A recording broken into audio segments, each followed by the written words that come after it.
We all talked it over. You're not invited to the wedding, my mom said with a smug grin. Good to know, I replied, moved the $8,600 honeymoon fund back into my account, and canceled the flights I'd booked under her name. By the next morning, I had 28 missed calls and one message that changed everything: trip canceled. Imagine pouring your entire heart, your life savings, and every ounce of your emotional energy into planning your sister's dream wedding, only for your own mother to look you square in the eyes and declare you utterly unwelcome. Not as maid of honor, not as a guest, but completely banished. And then your sister, your lifelong best friend, just sits there. The crisp Boston air usually brought a sense of focused calm to my meticulously organized apartment, but that Thursday evening, a suffocating dread hung heavy, twisting in my gut. It was the quiet before the storm, the moment my perfectly ordered world, built on family loyalty, shattered into a million pieces, revealing a raw, painful truth beneath. I'm Sophia Hayes, 32, and for as long as I can remember, I've been the responsible older sister to Chloe. We were inseparable, two peas in a pod, sharing every secret and every wild dream. When she got engaged to Noah, I was genuinely ecstatic, leaping at the chance to be her maid of honor. I poured thousands of dollars, countless hours, and every ounce of my love into making her day perfect. But family, especially when our mother, Elaine, was orchestrating things, can be a battlefield. I never in a million years imagined I'd hear those crushing words from her. Growing up, being Chloe's older sister meant I naturally stepped into the role of her protector and guide. From teaching her to tie her shoes to helping her navigate the minefield of high school crushes, I was her constant. Our mother, Elaine, though, never bothered to hide her favoritism. Chloe, with her artistic talent and bubbly personality, was the golden child. I, the practical one, was always told I needed to lighten up. Our father, Richard, mostly existed on the fringes of this dynamic, always choosing peace over confronting Elaine, no matter how out of line she was. As the eldest, the responsible one, I became the family's default problem solver. Roof leaking? I'd arrange the repairs. Bills piling up? I'd quietly cover the shortfalls from my savings. This pattern continued into adulthood. I supported Chloe financially through her art history degree when our parents' contributions magically disappeared. The irony wasn't lost on me. I was a financial consultant, managing multi-million-dollar portfolios at a prestigious Boston firm, yet still managing my family's chaotic finances. But I didn't truly mind. Helping Chloe achieve her dreams brought me genuine joy. When Chloe met Noah Miller at an art gallery opening 3 years ago, I knew instantly they were meant to be. Noah came from a wealthy family, but he was grounded, not flashy. He truly valued Chloe's artistic perspective and championed her career ambitions. Their engagement after 2 years surprised no one, and I was the first person Chloe called, screaming with excitement through the phone. Sophia, he proposed. You're going to be my maid of honor, right? I can't do this without you. Her voice bubbled with pure happiness that December morning. Of course I will. I promised, already mentally mapping out how to make her wedding dreams come true. The initial planning stages were exactly what I'd imagined. Chloe and I spent weekends browsing venues, poring over color schemes, and creating Pinterest boards filled with inspiration. I took meticulous notes, determined to bring her vision to life. My apartment slowly became a shrine to bridal magazines and fabric swatches. The first tremor hit during what should have been a routine family dinner to discuss the wedding budget. Elaine arrived with a leather-bound wedding planner I'd never seen before. I've already put deposits down on the Clayton Hotel, she announced, before anyone had even touched their salad. They only had one date available this summer, so I snatched it up. Chloe looked surprised, then pleased. Mom, that's so generous. But Sophia and I were still comparing venues. Elaine patted Chloe's hand, shooting me a triumphant glance. Darling, the Clayton books up a year in advance. We're lucky they had a cancellation. Besides, I've always imagined your wedding there. That was the first of many decisions made without me. Within weeks, Elaine had transformed from an occasional participant into a full-blown wedding dictator. Vendors I'd researched were dismissed in favor of her friends' recommendations. The color scheme Chloe and I had painstakingly chosen was suddenly too drab. "It's fine," Chloe assured me when I voiced my concern. "Mom's really enjoying this, and it makes planning easier. Plus, she and Dad are contributing a lot financially." I bit my tongue and tried to step back, still helping where I could, but feeling increasingly like an outsider. That feeling intensified when my cousin Brittany started appearing in planning photos on social media. Brittany had always hovered around our family events, desperate to be part of the inner circle. Now, she was suddenly accompanying Chloe and Elaine to vendor meetings I hadn't even been invited to. In one Instagram photo, she was holding color swatches against bridesmaid dress options, a task I'd always envisioned as mine. "Chloe seems closer to Brittany these days," I mentioned casually to my boyfriend, Ethan, one evening, scrolling through yet another photo of them at a cake tasting. "Maybe it's just because Brittany has more free time," Ethan suggested, always the voice of reason. "You've been slammed at work this quarter." I nodded, pushing down the nagging worry that something more significant was happening. After all, Chloe and I had been each other's constants for 30 years. A few weeks of wedding planning couldn't change that, could it? But as spring progressed, the invitations to planning events stopped coming altogether. When I called Chloe to check in, her responses became increasingly vague and rushed. The detailed discussions about centerpieces and music selections were replaced with quick texts, "Mom's handling it," or "already figured it out."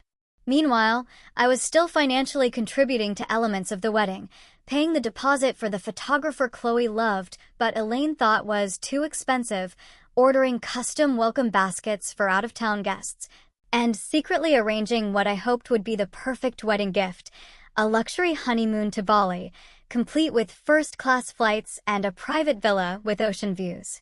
I told myself everything would return to normal after the wedding. This was just a stressful time, and soon my sister and I would laugh about Elaine's wedding takeover over wine in her new married apartment. I didn't realize then how wrong I was, or how quickly the situation would deteriorate beyond what I ever thought possible. The day I discovered I wasn't invited to Chloe's wedding dress shopping was like a physical punch to the chest. I found out through an innocent question from my coworker, Ava, who happened to be friends with the boutique owner. "How was Chloe's appointment yesterday? Sandra mentioned your sister found the one right away." I froze, coffee cup halfway to my lips. "What appointment?" Ava's expression shifted from excited to uncomfortable. "Oh, at Elegant Moments," Sandra said. "Your mom, sister, and cousin had champagne and spent hours there. I just assumed you were there, too." I mumbled something about a last-minute work emergency and escaped to the bathroom, where I stared at my reflection and tried to make sense of being excluded from such a monumental moment. Chloe and I had talked about wedding dress shopping since we were teenagers, pretending pillowcases were veils and making promises about being there for each other's special moments. I called Chloe that evening, my voice carefully controlled. "How was dress shopping?" A pause. "Oh, it just happened really fast. Mom had an appointment, and it wasn't supposed to be the actual shopping day, just a preliminary look with Brittany." Another pause. "She was free, and we needed a third opinion." "I could have made myself free," I said quietly. "You could have asked." "Sophia, don't make this a big deal. There will be plenty of other wedding stuff you can be part of." But the other wedding stuff never materialized. The bridal shower was organized without my input, though I was asked to contribute financially to the venue. The bachelorette party planning was taken over by Brittany, who chose a destination I knew Chloe wouldn't truly enjoy. When I offered suggestions based on 30 years of knowing my sister, they were dismissed as not what Chloe wants anymore. Still, I continued to support from the shadows. I finalized the honeymoon arrangements, spending $8,600 on first-class flights, luxury accommodations, and special experiences I knew they'd love. I pictured Chloe's face when I presented her with the surprise at the rehearsal dinner. I imagined the hug, the return of our sisterly bond. Meanwhile, the distance between us grew. Chloe began declining our traditional Sunday brunches, always with a different excuse. When we did speak, our conversations felt scripted and shallow, nothing like the deep talks we'd always shared. "Is everything okay between us?"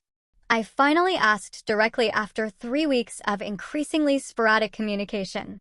Everything's fine. I'm just super busy with wedding stuff, she replied, not quite meeting my eyes. Mom's been amazing handling all the details.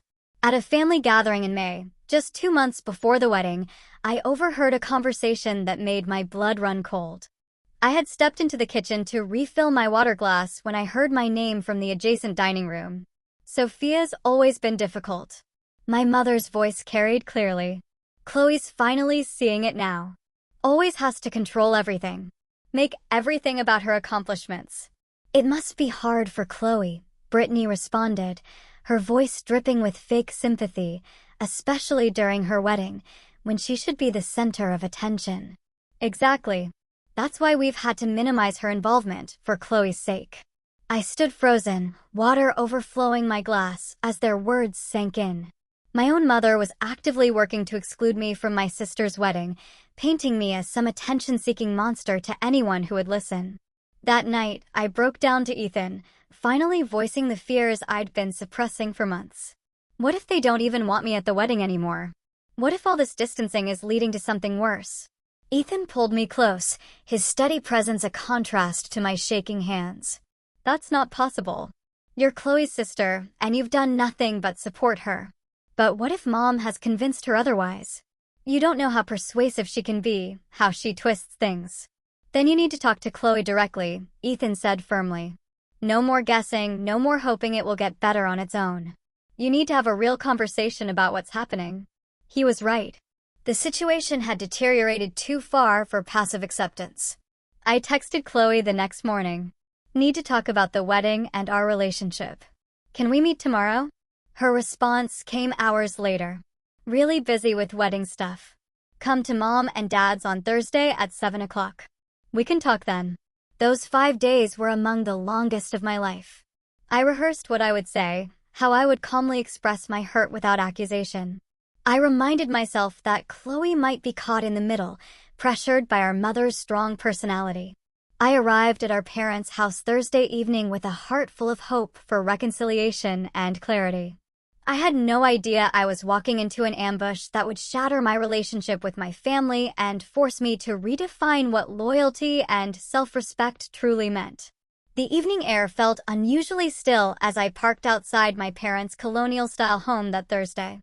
The familiar driveway, where Chloe and I had played hopscotch as kids, now felt like foreign territory. I checked my reflection in the rearview mirror, straightened my blouse, and took a deep breath before heading to the front door. Elaine answered before I could even ring the bell, her expression unreadable. "We're in the living room," she said curtly, turning without waiting for my response. The scene inside felt staged. Dad, Richard, sat in his usual armchair, looking uncomfortable and slightly gray. Chloe perched on the edge of the sofa, eyes down, fingers twisting in her lap. Elaine positioned herself standing behind Chloe, one hand on the sofa back in what looked like a protective stance. And there, in what had always been my spot during family discussions, sat Brittany, looking simultaneously smug and concerned. "What's going on?" I asked, remaining standing when no one offered me a seat. "Chloe, I thought we were going to talk about the wedding." "That's why we're all here," Elaine interjected before Chloe could speak. "There's something you need to understand about the wedding." A strange stillness settled over me, a terrifying calm before a storm I could feel approaching. "We've been discussing things," Elaine continued, her voice taking on the patronizing tone she'd perfected over decades, "and we all agreed that your involvement in the wedding has become problematic." "Problematic?" I echoed, looking directly at Chloe, who still wouldn't meet my gaze. "Your controlling behavior, your need to make everything about yourself," Elaine said, ticking off points on her fingers like items on a grocery list. "The way you've tried to overshadow Chloe's special time with your opinions and your financial contributions." I felt as though I'd stepped into an alternate reality. "Chloe," I prompted, desperate for my sister to speak for herself. She finally looked up, her expression a mixture of guilt and rehearsed resolve. "It's just been really stressful, Sophia. Every time you get involved, there's tension." Mom thinks," I repeated softly. "What do you think, Chloe?" Before she could answer, Elaine stepped forward, placing herself partially between us. What Chloe thinks is that her wedding should be a happy occasion. And frankly, your presence would make that impossible. The room seemed to tilt slightly as her words registered. My presence at the planning? Elaine's lips curved into what can only be described as a smirk, satisfaction gleaming in her eyes at finally delivering the blow she'd been orchestrating for months. We all agreed. You're not welcome at the wedding. Not as maid of honor, not as a bridesmaid, not as a guest. It's better for everyone this way. The silence that followed was absolute. I could hear the antique clock on the mantel ticking, marking seconds in a moment that felt endless. Dad shifted in his chair but said nothing. Brittany had the decency to look at the floor. And Chloe, my sister, my best friend since her first breath, sat in complicit silence, effectively ending 30 years of sisterhood. I see, I said finally, surprised by the steadiness of my own voice. And when was this decision made? We've been moving this direction for months, Elaine replied, clearly pleased by my calm reaction, mistaking shock for acceptance. Chloe asked Brittany to be her maid of honor weeks ago. We just needed to make it official. I turned to Brittany, who now met my gaze with a challenging look. Congratulations, I said flatly. It's nothing personal, she replied. The lie was so transparent, I almost laughed at the absurdity. Nothing personal? Replacing me in my sister's wedding, in my sister's life? Chloe, I tried one more time. Is this really what you want? Elaine answered again. Chloe wants a drama-free wedding. You've always been too controlling, too opinionated. Everything has to be your way. The venue wasn't good enough. The caterer wasn't up to your standards. That's not true, and you know it, I interrupted, feeling the first crack in my composed facade. I've supported every decision, even when I wasn't consulted. I've contributed thousands of dollars without being asked. See, there it is. Elaine pointed accusingly. Throwing your money in our faces, using your financial contributions to control the wedding. That's exactly why you can't be there. I looked at my father, silently, pleading for him to say something, anything. He met my eyes briefly, then looked away, his lifelong pattern of avoiding conflict winning out even now. A strange calm settled over me then, a terrifying clarity cutting through the hurt and confusion. This wasn't a misunderstanding. This wasn't something that could be fixed with a heart-to-heart. This was a carefully orchestrated exclusion, months in the making. Good to know, I said simply. I turned and walked toward the door, my movements mechanical. Behind me, I heard Chloe call my name once, softly, but no footsteps followed. No one tried to stop me. The drive home passed in a blur. Streetlights smeared like watercolors as unexpected tears filled my eyes. I pulled over twice when the road became too blurry to navigate safely. My phone buzzed repeatedly with incoming texts, but I couldn't bring myself to look at them. When I finally reached my apartment, Ethan was waiting, his face full of hopeful expectation that crumbled the moment he saw me. What happened? He asked, immediately pulling me into a hug. The whole story poured out in disjointed fragments between sobs. The ambush, Elaine's cruel smirk, Chloe's betrayal, Dad's silence, Brittany's triumph. They can't do this, Ethan said when I finished, outrage clear in his voice. You're her sister. You've done nothing but support her. Apparently, that doesn't matter, I whispered, emotional exhaustion beginning to set in. Mom's been working on this for months, turning Chloe against me, making me out to be some kind of villain. What are you going to do?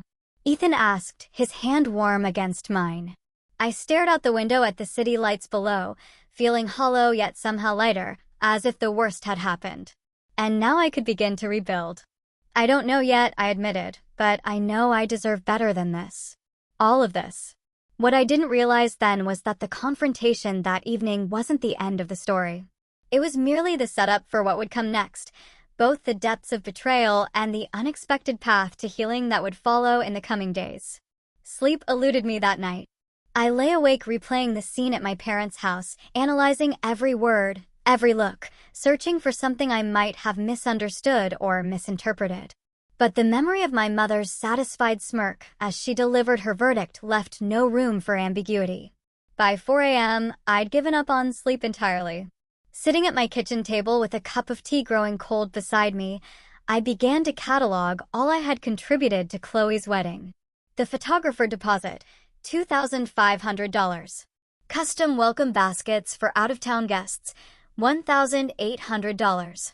The string quartet I'd arranged as a surprise for the ceremony, $1,200. The list grew longer as I remembered smaller expenses. The vintage hairpin I'd found that matched Chloe's grandmother's earrings. The calligrapher I'd hired for the place cards after Chloe mentioned loving hand lettering. And then the honeymoon, the crown jewel of my gifts to my sister and Noah. First-class flights to Bali, $4,200.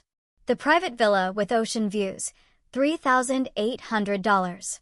The special experiences I'd arranged, private cooking class, sunset cruise, guided trek to hidden waterfalls, $600. All told, I'd contributed over $15,000 to a wedding I was now banned from attending. The first light of dawn was breaking when I made my decision. I opened my laptop and navigated to my banking app. With steady fingers, I transferred the $8,600 honeymoon fund back to my personal account. Next, I logged into the airline and resort websites, methodically canceling each reservation.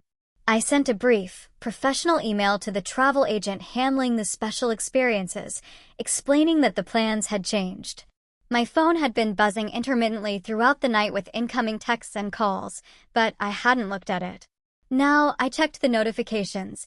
3 missed calls from Chloe, 12 from Elaine, even 1 from Dad, which was highly unusual. There were multiple texts, most from Elaine, ranging from defensive, "You're making this all about you again," to accusatory, "After everything we've done for you," to an unconvincing attempt at reconciliation, "We can still fix this if you apologize." Nothing that indicated remorse or reconsideration. I made one last call to my credit card company. "I need to report some unauthorized charges," I explained to the representative. "Family members have been making purchases without my permission." It wasn't entirely accurate, but it wasn't entirely untrue either. I'd never explicitly authorized my mother to use my card information for the additional wedding favors she'd ordered last month, or the upgraded linens she'd insisted upon. By 7 a.m., I'd methodically untangled my financial ties to Chloe's wedding. I sent a brief email to my boss explaining I needed a personal day, then turned off my phone completely. The sudden silence felt both terrifying and liberating. I spent the morning walking through the public gardens, trying to process the magnitude of what had happened. The betrayal felt physical, an actual ache beneath my ribs that intensified with each breath. Chloe and I had shared everything for 30 years. Secrets, dreams, sorrows, celebrations. How could she sit silently while Mom banished me from her wedding? How could she replace me with Brittany of all people? Around noon, I met my best friend, Isabel, for lunch. I hadn't planned to tell her everything, but one look at my face and she knew something was catastrophically wrong. "They did what?" she exclaimed when I finished explaining, loud enough that neighboring tables turned to look. "Your own mother said that to your face?"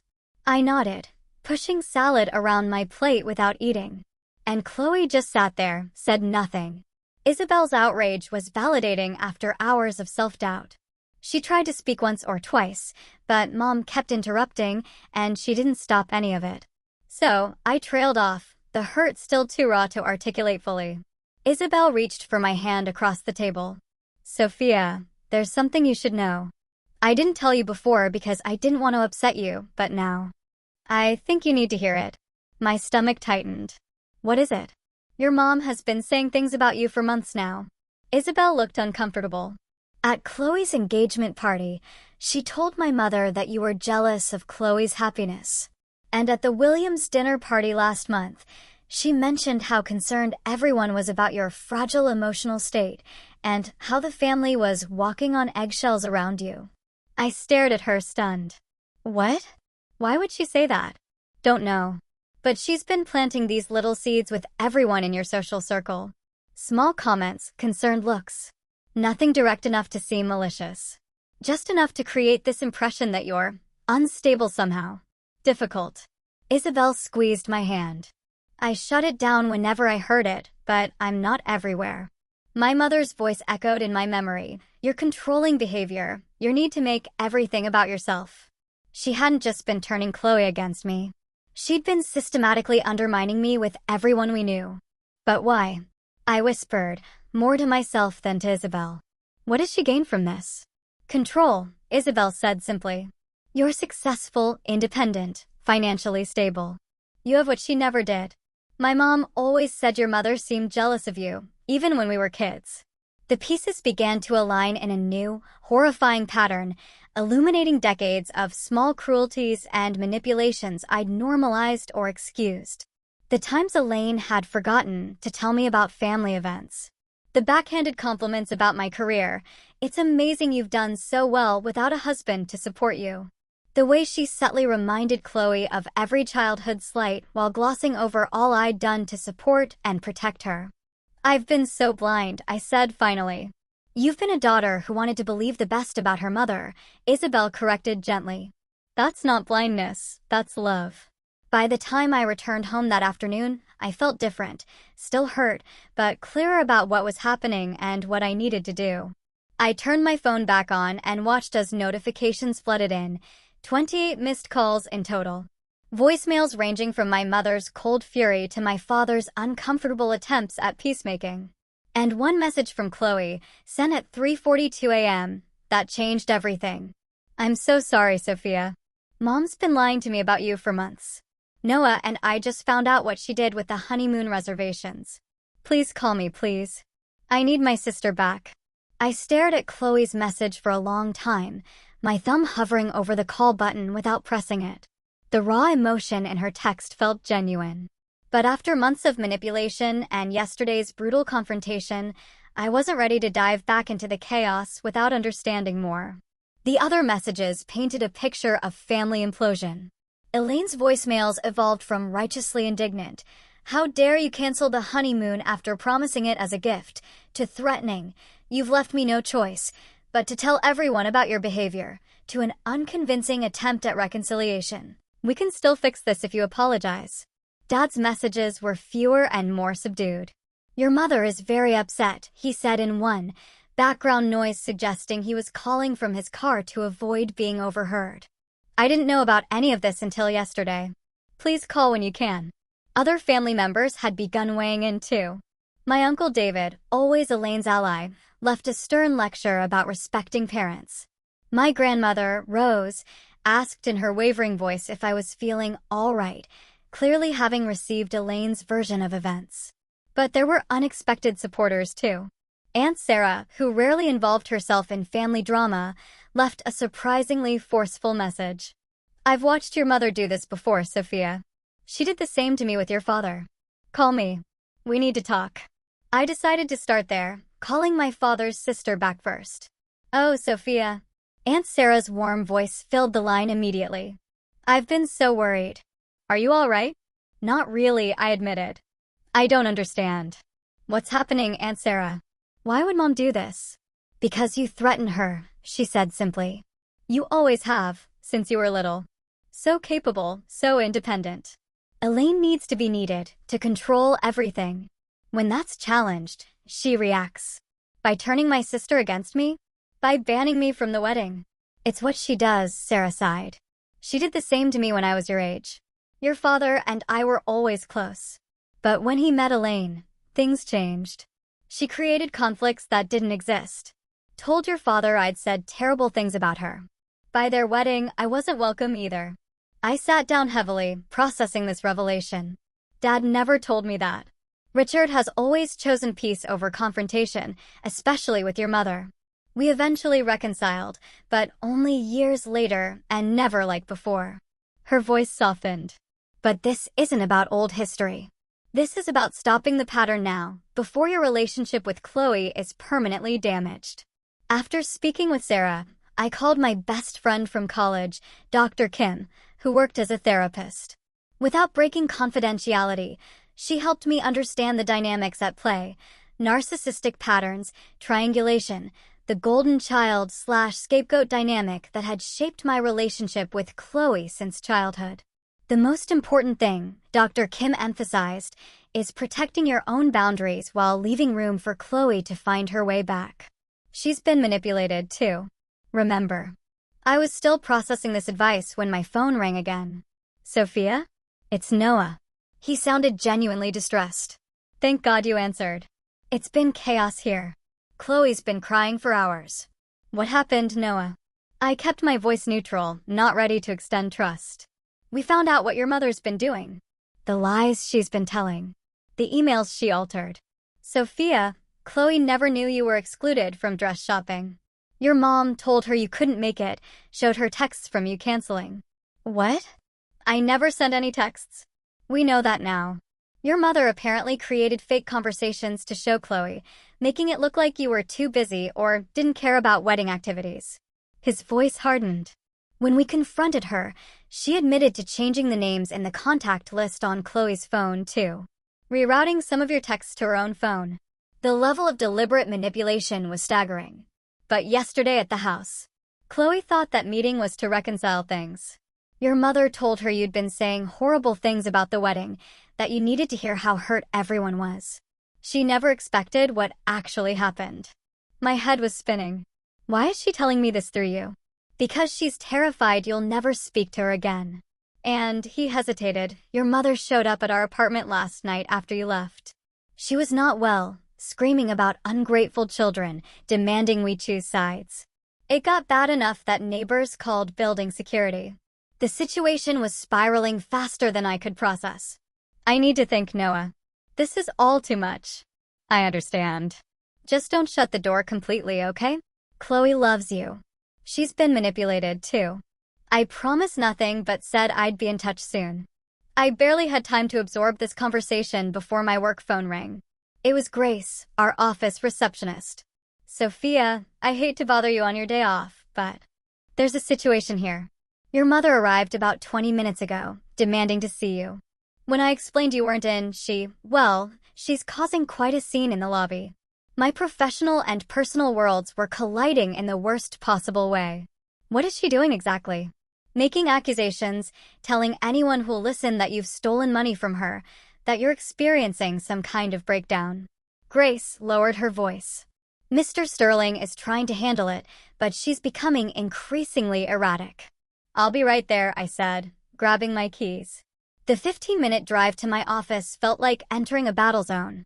Elaine had never visited my workplace before, had shown minimal interest in my career beyond how it benefited the family financially. Now she was there, deliberately targeting the professional reputation I'd spent years building.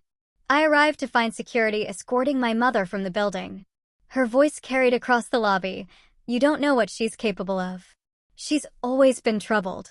The embarrassment was acute, burning across my face as colleagues watched the scene unfold. Mr. Sterling, my direct supervisor, approached with concern. Sophia, take whatever time you need to handle this personal matter, he said quietly. Your work speaks for itself. No one here is paying attention to unfounded accusations. His support should have been comforting, but the public spectacle left me feeling exposed and violated. This wasn't just about a wedding anymore. Elaine was actively trying to destroy the foundations of my life, my reputation, my relationships, my career. As security guided my mother to the parking lot, her eyes locked with mine across the lobby. Instead of the remorse or shame one might expect, I saw only cold fury and something worse, satisfaction at having disrupted my carefully ordered world. In that moment, something shifted within me. The hurt child seeking maternal approval disappeared, replaced by a clear-eyed adult who could finally see the pattern of manipulation for what it was. This wasn't love. This wasn't family. This was abuse, and it had gone on long enough. I returned to my apartment and made a decision. It was time to address this situation once and for all. Not with emotional reactions, but with calm, irrefutable truth. I would meet with Chloe and anyone else involved to lay out exactly what had happened and establish boundaries that would protect my well-being going forward. Whether those boundaries included attending the wedding or even maintaining contact with my mother remained to be seen. But for the first time, I understood that I deserved better treatment than I'd received, and I was prepared to demand it. 2 days later, I sat at a corner table in a neutral location, a quiet cafe halfway between my apartment and Chloe's. I'd arrived early to settle my nerves, arranging printed evidence in a folder beside me, Screenshots of original texts that contradicted Elaine's fabricated ones, email confirmations of wedding arrangements I'd made, bank statements showing my financial contributions. Chloe arrived alone, looking smaller somehow, her usual confidence diminished. Dark circles beneath her eyes matched my own. "Thank you for coming," she said softly, sliding into the chair opposite me. "Noah isn't joining us?" I asked, having expected him after our phone conversation. "He's parking the car. I wanted a few minutes with just you first." Her hands trembled slightly as she arranged her purse beside her. "Sophia, I don't even know where to begin." I waited, giving her space to find her words. This wasn't how I'd pictured our first conversation after the confrontation, but nothing about this situation had followed expected patterns. "I believed her," Chloe finally said, voice breaking. "All these months, Mom has been showing me texts from you canceling plans, telling me you thought my wedding choices were tacky, that you were too busy with your important career to be bothered with wedding details." Tears spilled onto her cheeks. I believed her because it was easier than thinking my mother would lie so completely, so deliberately. "She showed you fake texts?" I asked, still struggling to comprehend the extent of the deception. Chloe nodded, pulling out her phone. "Noah figured it out. Look at this." She showed me her messaging app, scrolling to conversations with me, except they weren't my words at all. Messages dismissing wedding plans, complaining about costs, making snide remarks about her choices, all attributed to my number, but written in a voice nothing like mine. Mom had access to my phone. She created a contact with her number, but your name. When I thought I was texting you, I was actually texting her. Then she'd respond pretending to be you. Chloe wiped her eyes. "And she deleted real messages from you. I never received half the things you sent me." The methodical nature of the deception was staggering. "But what about when we saw each other in person? Surely, you could tell something was off." "We barely saw each other these past few months. Mom always had an excuse for why you couldn't make it to wedding events. And when we did meet, she was always there controlling the conversation, interpreting everything you said in the worst possible light." Chloe looked up as Noah approached the table. "She poisoned everything." Noah sat down, placing 3 coffees before taking a seat beside Chloe. "Sophia, I'm so sorry. I should have seen what was happening sooner." "How did you figure it out?" I asked. "The honeymoon cancellation was the tipping point," Noah explained. "When Chloe got the notification, she was confused because she didn't even know about the Bali trip. Your mother claimed you had promised this elaborate honeymoon, but canceled it vindicatively after being rightly excluded from the wedding." "But that made no sense," Chloe interjected. "Why would you spend thousands on a honeymoon for us if you were as resentful as Mom claimed?" So, we started investigating, checking her phone records, comparing timestamps of messages, Noah continued. "Once we started looking for inconsistencies, the whole fabrication fell apart. The final proof came when we found a folder on your mother's tablet. She'd actually been keeping screenshots of fake conversations she created, probably to keep her story straight." I pushed my folder across the table. I brought my own evidence. Bank transfers, original emails, everything. As Chloe and Noah reviewed the documents, their expressions shifted from shock to horror to indignation. The contrast between my actual words and actions versus what my mother had portrayed couldn't have been starker. "That day at your parents' house," Noah said, "Chloe thought we were meeting to clear the air about miscommunications. She had no idea your mother was planning to ban you from the wedding." I froze, Chloe admitted, shame evident in her voice. "When Mom started saying those terrible things, claiming we'd all agreed, I was in shock. By the time I processed what was happening, you were already gone." Her hand reached for mine across the table. "Sophia, I never agreed to exclude you from my wedding. Never. You're my sister, my best friend. I can't get married without you there." The validation of my experience brought a rush of emotion I hadn't expected. For months, I'd been gaslit into questioning my own perceptions, my own worth in my family. "We need to talk about Mom," I said once I could trust my voice again. "This isn't normal behavior. This is deliberate, calculated manipulation." "It gets worse," Noah said grimly. "After you left that night, Chloe confronted your mother. The things she said, the venom, it was like watching someone transform into a different person." Chloe nodded. She admitted to everything, but with no remorse. She said she was protecting me from your negative influence. When I said I wanted you back in the wedding, she threatened to withdraw all financial support and tell everyone in the family I was having a pre-wedding breakdown. Just like what she's been saying about me, I murmured. Exactly, Noah confirmed. It's a pattern she uses to discredit anyone who challenges her. We spent the next hour mapping out the full extent of my mother's manipulation. The altered texts, the diverted invitations, the rumors spread throughout our social circle, the financial control. Each revelation built upon the last, creating a comprehensive picture of calculated emotional abuse spanning decades. I've arranged a meeting, I finally said, with Dad, Aunt Sarah, and a few other family members who need to hear the truth. A neutral family intervention of sorts. When?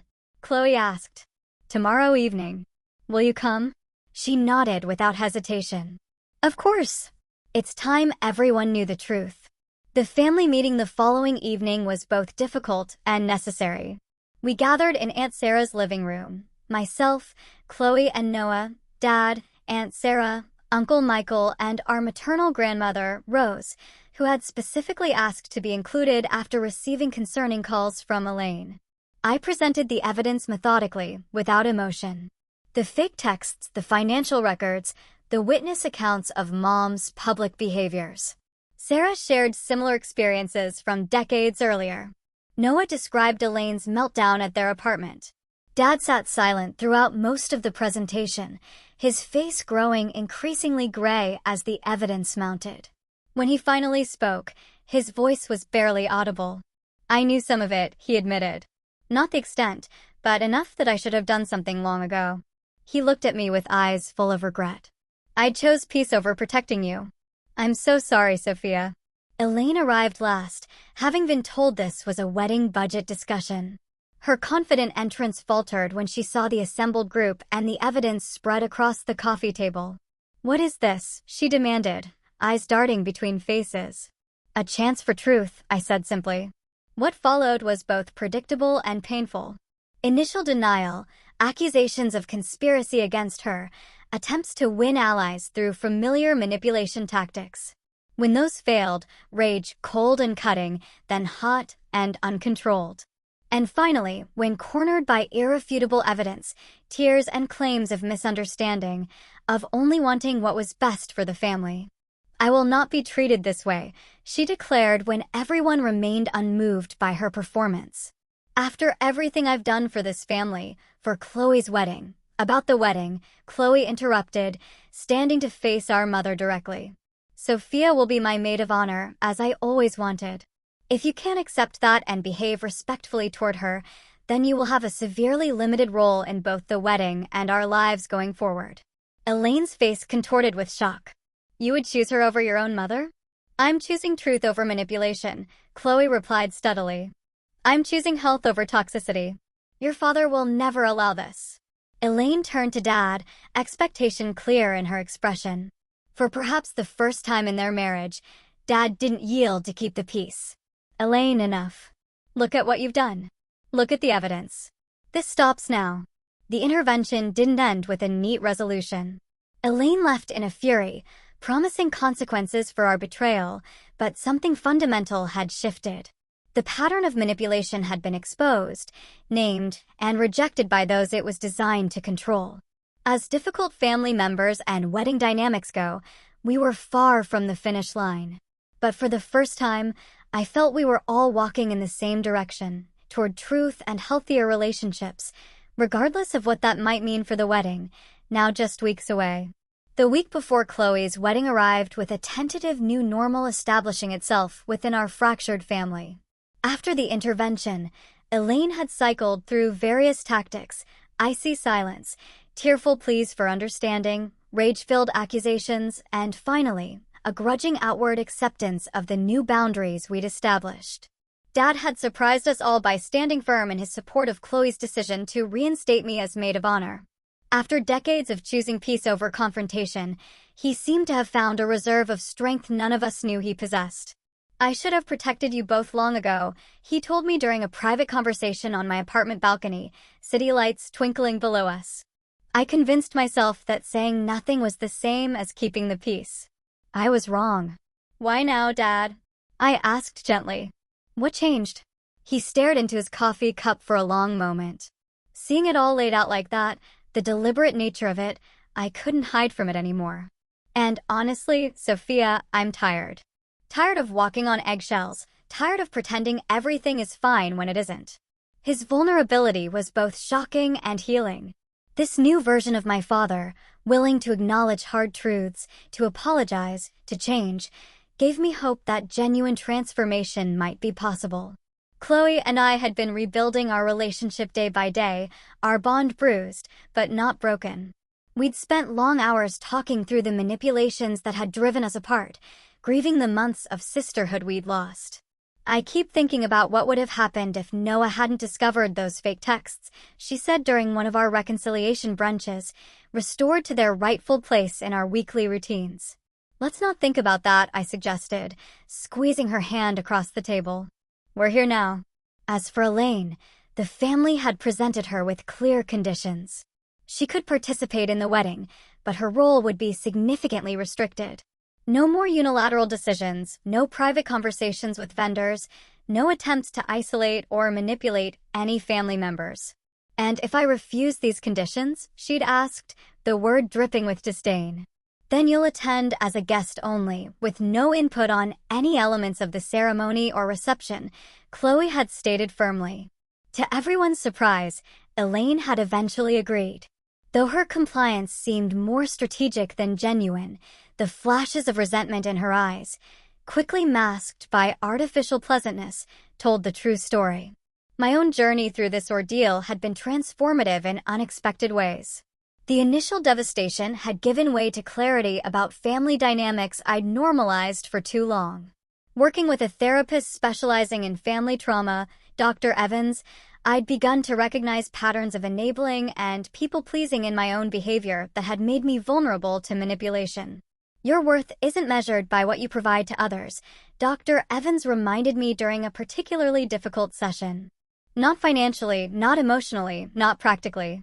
These words became a mantra as wedding preparations entered their final phase. I reinstated my role as maid of honor with a newfound sense of boundaries. Yes, I would help coordinate the bridesmaids and assist Chloe with last-minute details. No, I would not deplete my savings or sacrifice my well-being to manage everyone else's emotions. I'd also rebooked a modified version of the honeymoon package for Chloe and Noah. Still generous, but scaled to reflect my new understanding of healthy giving. "This is a gift freely given, with no strings attached," I told them when presenting the revised itinerary, not a payment for inclusion or affection. The wedding day itself arrived sunny and clear, a beautiful contrast to the emotional storms of previous months. The ceremony was scheduled for 4 p.m. at the Clayton Hotel, leaving the morning and early afternoon for preparations. Elaine maintained her promised behavior, though the effort visibly strained her. Her interactions with me were minimal but outwardly polite. Her attention focused on playing the role of mother of the bride perfectly for the gathering guests. As I helped Chloe into her wedding dress, the one I hadn't been present to see her choose, I felt a momentary pang of loss for the uncomplicated joy this day should have held. Chloe caught my expression in the mirror. "I wish we could erase the last few months," she said softly. "I don't," I surprised myself by responding. As painful as it was, it brought truth into the open. "We can build something healthier now." She turned to face me, radiant in ivory lace. "When did my big sister get so wise?" "Probably around the time my little sister got so brave," I replied, carefully adjusting her veil. The ceremony proceeded beautifully. I stood proudly beside Chloe, holding her bouquet as she and Noah exchanged vows full of authentic emotion. Elaine sat in the front row beside Dad, her composure perfect, her eyes occasionally meeting mine with unreadable emotion. It was during the reception that the most unexpected moment of healing occurred.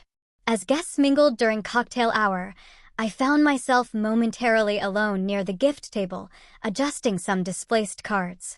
"The calligraphy is beautiful." Elaine's voice came from behind me. "That was your doing, wasn't it?" I turned, braced for criticism disguised as a compliment, but her expression held something I rarely saw directed at me: genuine appreciation. Yes, I answered simply. Chloe mentioned loving hand lettering. Elaine nodded, an uncomfortable silence stretching between us. Finally, she spoke again, her voice lower, less certain. You've always noticed those details about people, what they love, what matters to them. I never had that gift. The admission, so small yet so significant coming from her, left me momentarily speechless. The therapist Sarah recommended, Elaine continued, looking anywhere but at me, says I need to practice acknowledging other strengths without feeling diminished by them. A brief, humorless laugh. Apparently, I have work to do in that area. You're seeing a therapist? I couldn't keep the surprise from my voice. Your father insisted, after everything. She trailed off, then squared her shoulders. I don't expect this to fix things between us. I know that will take time, if it's even possible, but I am trying. It wasn't an apology. It wasn't a transformation. But it was a tiny crack in the fortress of denial she'd built around herself. And for today, that was enough. 1 month after the wedding, our family began tentative group therapy sessions. Elaine attended reluctantly at first, then with increasing willingness, as the framework gave her acceptable ways to express her needs without manipulation. Dad found his voice gradually, speaking truths long suppressed. Chloe and I strengthened our sisterhood, now built on mutual respect rather than codependent patterns. My own healing journey continued independently as well. I established clearer boundaries in all relationships, not just with family. I learned to recognize when my helping veered into unhealthy territory. And most importantly, I began to value myself apart from what I could provide or do for others. Ethan had been my rock throughout the entire ordeal, his steadfast support never wavering. 6 months after Chloe's wedding, during a weekend hike to our favorite mountain overlook, he proposed. Yes, I said without hesitation, but with one condition. He raised an eyebrow, waiting. Our wedding planning stays between us. Small committee, clear boundaries, no drama. His laughter echoed across the valley below us. Deal. Life continued to evolve in the years that followed. Elaine's progress came in fits and starts, some days showing genuine growth, others falling back into old patterns. Dad discovered a newfound confidence that revitalized not just his marriage, but his long-deferred personal interests. Chloe and Noah welcomed their first child, making me an aunt to a little girl whose middle name, Sophia, brought tears to my eyes. And I learned perhaps the most valuable lesson of all, that forgiveness doesn't require forgetting, that boundaries aren't barriers to love, but foundations for its healthiest expression, and that standing firm in your own worth is not selfish, but essential. The journey from that devastating night when my mother said those cruel words, "We all agreed, you're not welcome at the wedding," to where I stand now wasn't direct or easy. It required courage to face painful truths, wisdom to distinguish healthy relationships from toxic ones, and strength to demand the respect I deserved. If you're facing similar family challenges or painful exclusions, remember that sometimes the hardest boundaries to set are the ones that ultimately lead to healing. Your worth isn't determined by others' ability to recognize it. And sometimes, when the door to reconciliation seems firmly closed, it's actually the first step toward opening a healthier one. I'd love to hear your thoughts on this story. Have you ever had to stand up to family manipulation or set difficult boundaries with loved ones? How did you find the courage to value yourself when others couldn't see your worth? Drop a comment below and don't forget to like, subscribe, and share if this story resonated with you. Your support means everything as we navigate these complicated human experiences together. Thank you for listening, and remember, your story matters too.